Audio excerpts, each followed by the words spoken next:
This is a Mercedes E-Class, and if you saw it on the street, you wouldn't give it a second look. Sure, in other places in the world, AMG marks aren't something you see every single day, but here in the land of cheap gas and low taxes, they are just how people get to work. Because commuting is just the sort of task that requires 8 cylinders and 2 turbos. Everyone knows these cars are quick out of the box, but if you saw this E63 on the street, would you believe it makes as much horsepower as 2 Mustang GTs, 3 BMW 328s, or 4 base model E250s? A Corvette ZR1, under perfect conditions, can do 180 in the standing mile. A Porsche Turbo S will run about 185. This car, with seating for 5 and a big trunk, can do over 190.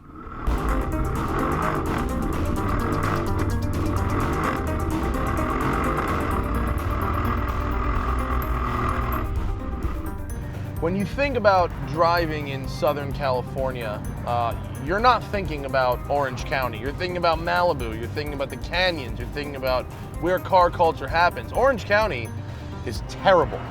The best you can hope for is one of the toll roads, and I am prepared for that. The toll roads, because everyone in Southern California is very cheap, are always empty.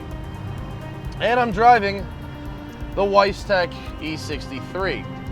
Weistec says that this car makes 715 horsepower at the wheels, which is quite a bit more than the Rentec CLS we drove last season. And if that's true, some simple math will tell you that with a 15% drivetrain loss, that's nearly 850 horsepower at the crank. And all that, of course, is in a 5-seat saloon car with massage seats and with all kinds of good, comfortable things. The E-Class is an interesting car. It's really the bread and butter of Mercedes. In some of the wealthier areas in the States, the E-Class is the best-selling car, period. Where I'm from in Greenwich, Connecticut, happens to be one of those places. And it has to be a little bit of everything for everybody. It has to be a somewhat frugal economy car, such as the diesel one I was able to drive from Mexico to Oregon on a single tank of fuel. And then it has to be kind of bonkers like this twin-turbo V8 AMG model, which comes from the factory with either 516 or 557 horsepower, depending on how you get it. So let's turn onto the toll road and let's see what 715 at the wheels feels like. I'm sure you guys would rather me drive with the windows up so you can hear me better, but that's not an option because as soon as we pulled away from Weistec's shop, the air conditioning stopped working, which is exactly what you want in a $100,000 plus luxury sedan. Additionally, something has happened with the steering wheel and the shifter paddles don't work. Because Mercedes doesn't let you shift manually with the lever anymore, that means I don't have manual mode, which is exactly what I want. Here we go, coming in.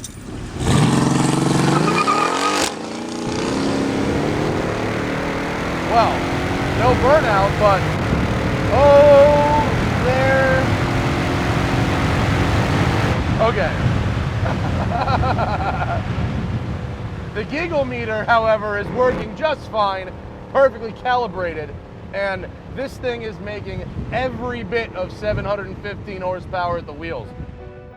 So this car has our complete package. It's got our intercooler system, which consists of a heat exchanger in the front that you can see here. It's got a trunk ice tank in the back of the car that you don't see. You can fill it with ice if you go to the track, for example. It's got our complete exhaust system, which consists of true downpipes and a complete mid-pipe that connects to the catback system. It's got our turbo upgrades, which consists of a billet 5-axis machined impeller, revised internals, and one of the cool things about this turbo kit is that it's a complete bolt-on. There's no hoses you have to add on or nothing like that, so there's no drama with it. At Weistec, we produce packages for all the M156 models, the platforms that carry that engine, so the C63, S, SL, CL, CLS, ML, R, SLS, so on and so forth. We also have the M157 package that we produce parts for the E63, the CLS63, ML, and G. From there, we're now starting to do the 55, which is the M113 motor. Watching that speedometer there's no lie. I just went from 0 to 12 miles an hour at an incredible rate of speed. Absolutely incredible rate of speed. And of course, because this car is so smart, it's displaying a cup of coffee. It thinks I'm tired, but that's because I'm wearing Dylan Optics sunglasses. I actually just drank a 5-hour energy. Let's mat it again and see how it feels from a roll. Here we go. Oh, there's 6 miles an hour, 8 miles an hour. There's 9 miles an hour, 10 miles an hour, 11, 12 miles an hour. That was 14 miles an hour. Unbelievable pace for this E63. Seatbelt tensioners work good. I'm not gonna lie, the E63 doesn't really make a great track car. The tranny on downshifts, and I obviously am in auto here, but the other ones I've used in downshifts aren't the best. But they do make great standing mile cars, and I'll tell you why.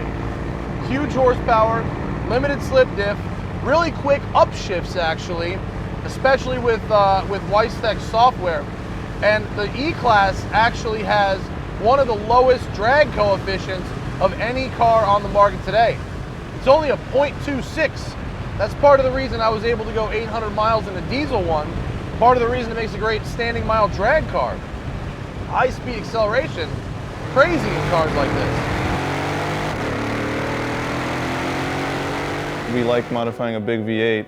It's kind of comparing it to an LS motor, for example, you know? It's making, a 6.2, for example, is making 500 wheel NA with bolt-ons. You can't even get that out of a 7-liter GM motor, you know? It's quite amazing, actually. So that's kind of one of the reasons why we love that motor, and we started working on it.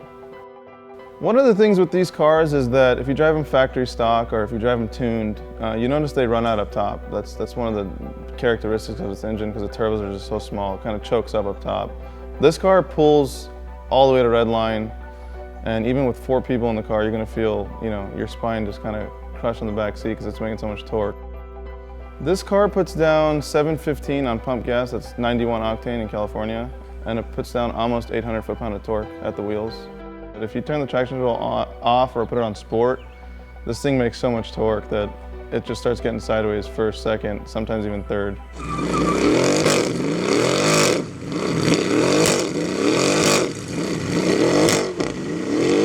Now, if you want to go drag racing, this particular car has something for that. When I used to race Mustangs back in the day, we used to have a cooler full of ice, and in between runs, we'd cycle the engine coolant through that cooler. They actually have a built-in ice tank in the trunk. So if you want to go drag racing, you can just be filling that up in between runs. And of course, that parallel is not by accident. These guys started by building Mustangs back in the day. They might not want me to tell you that, but there's no shame in racing Mustangs. The thing about these cars is the speed is just effortless. If my girlfriend wanted to go to the store, I would have no problem giving her the keys to this, because as long as you keep your foot out of it, you know, it's intentional speed. It's not crazy accidental speed. You're not gonna get in this car and go, oh my God, I lost it and went into a telephone pole. You have to try. You have to tell it you want to go fast. And if you don't, it's just like any other car. It's really docile. When you drive a C63, for example, you just feel how tight the car is, how well it corners. I mean, for such a big car, a 7,000 RPM revving V8, a 7-speed transmission. These are things to us that we're just, you know, we just saw a big opportunity to make something really nice out of it that the market just didn't have. I mean, and then you start getting into the SLSs, for example, and it's got a better transmission. It's a lightweight car, and they just work great with that supercharger system. And again, it was just no one can do it, so it's something we stepped into. So what have we learned here? The 700 horsepower Rentec car that we drove was very fast, did rolling burnouts, and yet things worked a little better than this. Now, I really like the guys at Weistec, and I genuinely, the air conditioning and all that, I don't think that's their fault. I really don't, so don't get too mad at them. I'm mad because it's 97 degrees outside and I have no air conditioning. But I'm not mad at them for it. It's just something that happens when you're tuning. Is $16,000 for this much horsepower an amazing value when modifying an E63? Absolutely. I mean, you're talking an extra almost 300 horsepower for 16 grand. That is nuts. When we returned to Weistec, an examination of the codes revealed a bad CAN bus sensor, a common problem for this generation of E-Class, and nothing to do with Weistec's tuning of the car. Yes, it was 100 degrees that day, and it's easy to blame Weistec for a car that isn't functioning perfectly all the time.